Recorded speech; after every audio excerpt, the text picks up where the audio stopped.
Yeah, back out on the creek, different creek this time. Today, sort of, we ain't getting 0.1s at the other creek, and I've pretty much flogged it for the last 4 or 5 months and got, close to 5 grams out of there, I think. So I wasn't really getting much there anymore. So I've had a bit of a drive around today, and I've found some other spots with a fair bit of diggings around the area.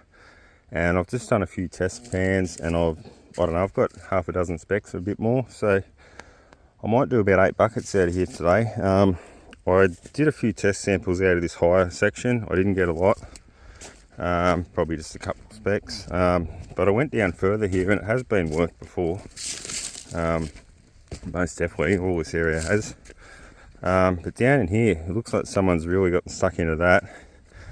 I did about half a bucket out of this little spot here, and yeah, got nearly a half dozen specks there. So it was just a little sample spot. So I'm going to try and break it up into a few different areas. I'm going to probably try on the inside there and see if I can get down any lower, see if there's any gravels and clay down in there too. So there is a dam about 200 metres up above me, so I'm going to probably do about 8 buckets or something like that, and then I'll go up and run it through, and yeah, if it's worthwhile, then I'll probably come back to this spot. It does keep going down and around, so this will just be the starter spot.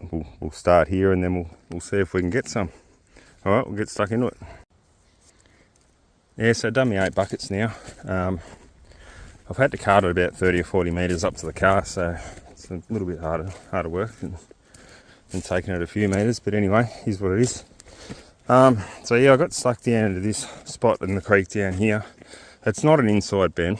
I don't think it matters in a dry creek like this, because I don't think it's just going to wash out, because only water you get in here is in a flood event or a heavy downpour. So there's no point, and it's pretty straight through there. There's another couple of bends there, but I don't think the bends have any roll. I think it's more in the dead centre.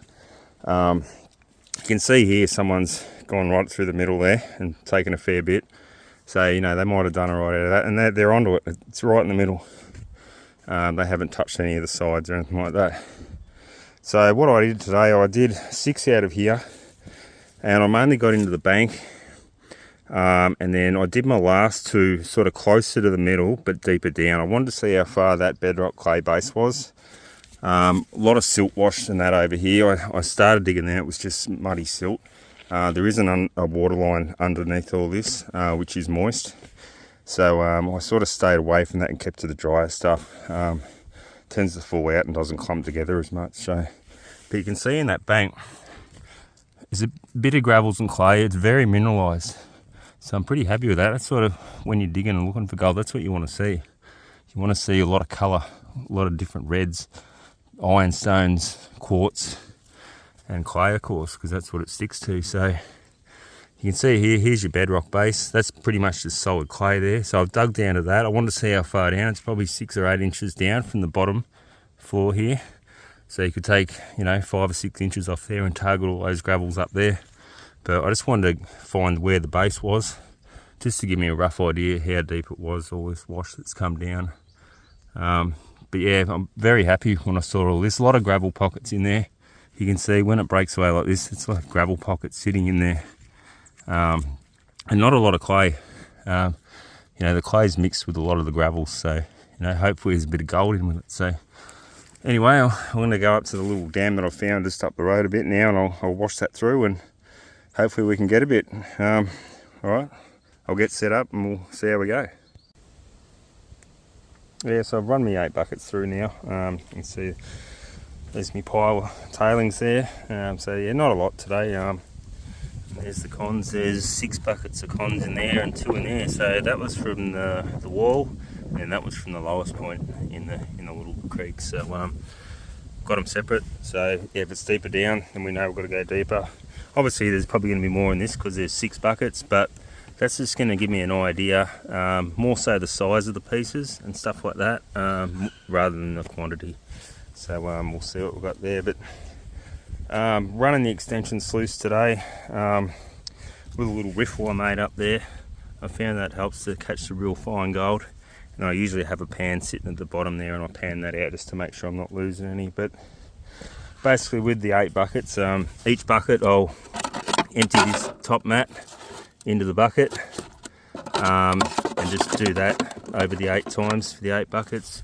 I don't touch any of the bottom mats until I get home, and they're all put in separate. So I've got the top section there with the mesh, that middle section there, and then obviously the lower bit under there, and I do it all separately, and that way I can work out, you know, what bit's losing what. So if I'm getting a bit of gold in here, I know I've got to modify up here or change my angles and do stuff there. So anyway, I did have the 3000 pump on today rather than the 2000. I'll fire it up.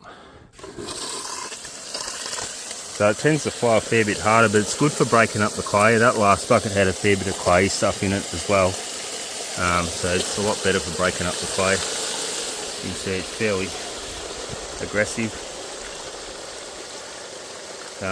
With obviously running more water through, you've just got to be more worried about your angles and stuff like that. You can see I'm running that hopper box pretty flat because I just didn't want all the material going straight out the back.